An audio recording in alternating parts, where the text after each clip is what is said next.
everyone. Greetings from 2K Sports. Get ready for some NBA action. I'm Brian Anderson, along with Grant Hill and Clark Kellogg. Our reporter, Allie LaForce. And while we have a second, let's take a quick peek at the rebounding numbers for John Collins. Well, it's a downward trend, and that could be for many reasons. Maybe they're asking him to play different roles.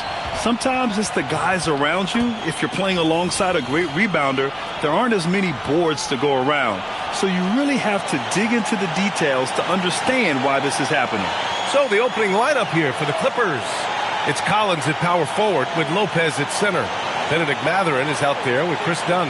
And it's Leonard in at the small forward position. And for Houston, matchup. And that competitive fire, it grows when you're in the same conference. You get to see each other so often. You know, B.A., I think we're in for some good theater in this one. 5 on the clock. Launches it. Durant's shot is off. Now here's Dunn. Tight defense on him.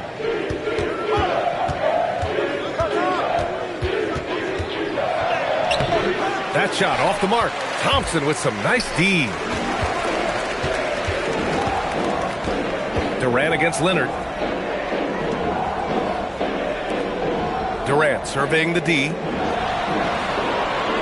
And here's Thompson for 3. Mathurin with a rebound. And here's Mathurin. He'll bring it up for the LA Clippers. And let's send it over to Allie LaForce. I had a chance to catch up with the Rockets head coach. The two-way star Kawhi Leonard was at the top of the coach's mind. He told me we've seen Kawhi win those finals MVPs because at his best, he is as good as anyone in the world. Leonard doesn't just score it, he can also shut down your best wing. It's really tough facing him. Back to you. And Allie, thanks. Now here's Mathurin. He's been an offensive weapon for them, scoring around 17.5 points a game. Shot by Leonard, no good. For Houston, they've gone 0 for 3 from the floor to begin this one. Eason, pass to Smith. Back to Eason. Lopez with the steal. Here's Mathurin. Good D by Şengün. That's their 4th attempt from the floor with nothing to show for it. And he'll draw the foul. He'll head to the line for 2. That's on Brook Lopez. Houston shooting their first free throws of the game now. And guys, you know what? That's made things hard for them in a lot of their games. I mean, that inability to convert their chances at the free throw line.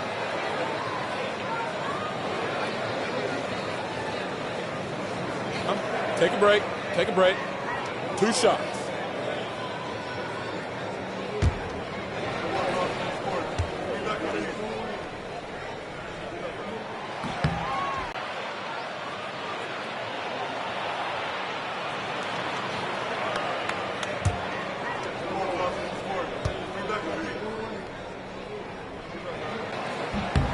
Eason hits them both.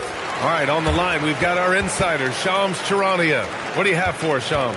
You look at the Houston Rockets, already one of the most physically imposing teams in the league last season, and they got even bigger signing Clint Capella, of course, the trade for Kevin Durant, and bringing back Steven Adams. They're a team that nobody looks forward to facing, guys. Leveraging that tall timber. All right, Shams, appreciate the report.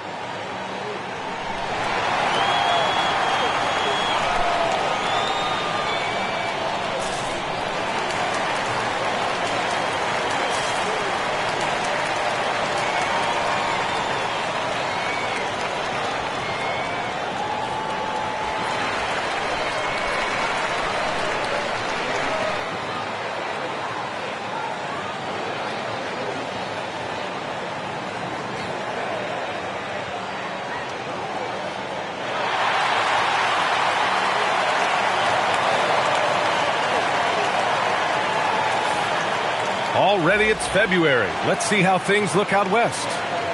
Taking a look at the Rockets, they're currently in 4th place, a solid spot to be in late in the year. And of course the Clippers, 8.5 games behind. When I look at the Clippers, they're just not where they thought they'd be as a ball club. Now, after the success they had last season, they were counting on having even a better year. And you know what? Even though the season hasn't been a complete disaster, they're pretty dysfunctional as a team right now. Now here's Leonard. His last outing, he had 24 points.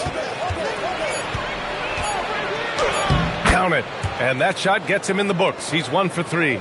Terrific use of the dribble by Leonard there. You know, his ball handling has really come a long way throughout his career.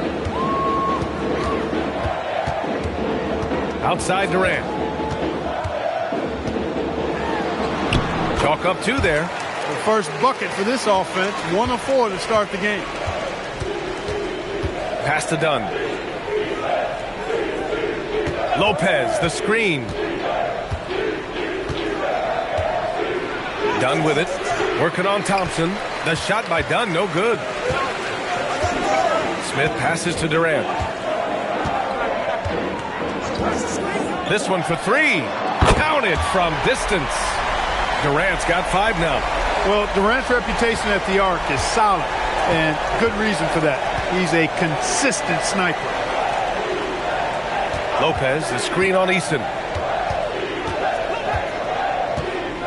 Outside Matherin. 4-3. The Rockets pull it in. Their last game, a win against the Clippers. Looking to carry it into this one. Yeah, they hit the court last game with some serious attitude, especially on offense. And, you know, confidence is key there. They seem to play with a ton of it, especially on the offensive end. Offensive board. Ooh, lots of contact on the shot. So 2 free throws will follow that whistle. Well, you know, Şengün has a variety of moves he can turn to in the post. I love that about his game. Keeps defenders off balance and oftentimes in a bad way. Shooting 2.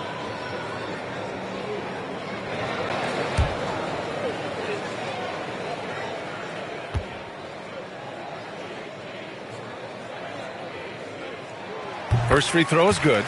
Every NBA season has its ups and downs through the year, Clark. Must be hard to stay focused through all that. Yeah, you're speaking the truth there because, one, the external factors are ever present. Noise from the outside. But also, you're in your own head more than anybody else. So being able to stay focused is critically important. And it's a mental discipline, and it's something that players have to work at. Second free throw, no good. And you watch Alperen Şengün. He's a beast on the blocks, Grant. Yeah, B.A., he throws his weight around, but what separates him is his skill. Against the best post defenders in the league, he comes up with creative ways to score. Good on the bucket. Durant's gotten his 3rd basket of the night. Clippers trail by 8. Boy, they'd love if anyone could get a bucket. Yeah, their offense has been grinding to a halt. Collins with a screen on Durant.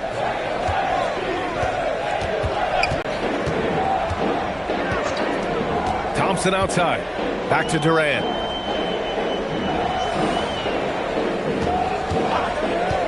Inside. Here's Şengün.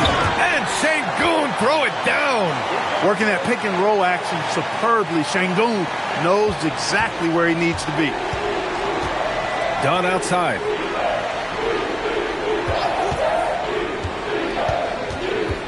And there's the call on Tari Eason. That's his first foul.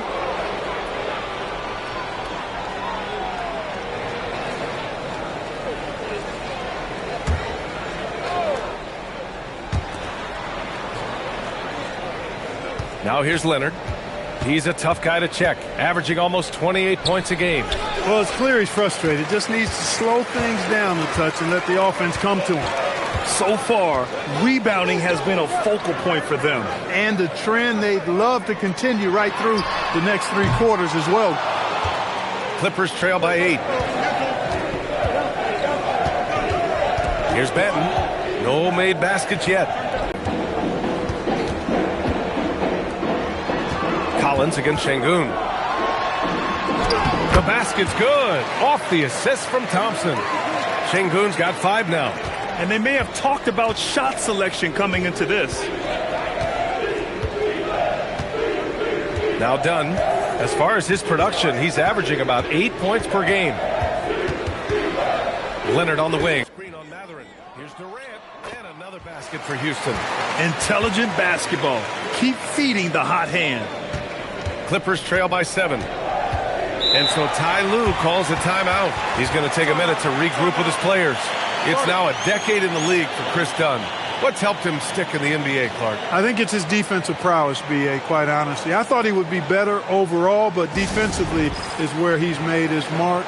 He's terrific defending the ball, disruptive, and causes turnovers quite a bit. And usually he's drawing the top perimeter assignment every night.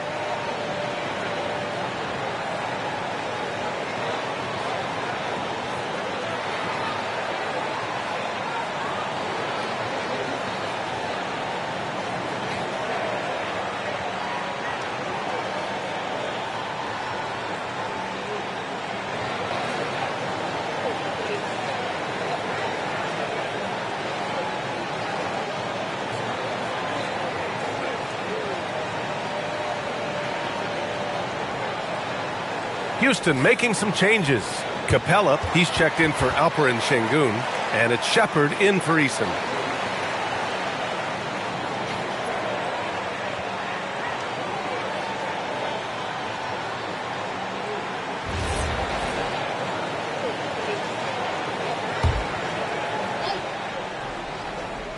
So it's Los Angeles now. They trail by 7. Pass to Mathurin. Back to Dunn. Lets the three fly. It's hauled in by Houston. Smith's got 4 rebounds now. He's having trouble getting anything to go right now. Here's Durant. And that one's good. Durant's got 11 points. His efficiency has been a big factor in helping them capture this lead. A chance here to catch up with Allie from the sideline. Thank you, guys. John Collins becoming a knockdown shooter. He said, I think I've always had the ability to shoot. I'm just feeling it from 3 right now. My teammates are doing a good job of finding me in the spots that I like, and I've worked on my shot a lot, and I'm sort of settling into it. Brian, back to you. Very capable. All right, Allie, thanks for the report. Now here's Thompson. Hasn't gotten one to fall yet. Shot clock at 5. And the slam dunk by Capella. You know you're doing something right when you find yourself up double digits in the first period. Well, they're doing everything right. How about that? I mean, this could turn into a blowout very quickly.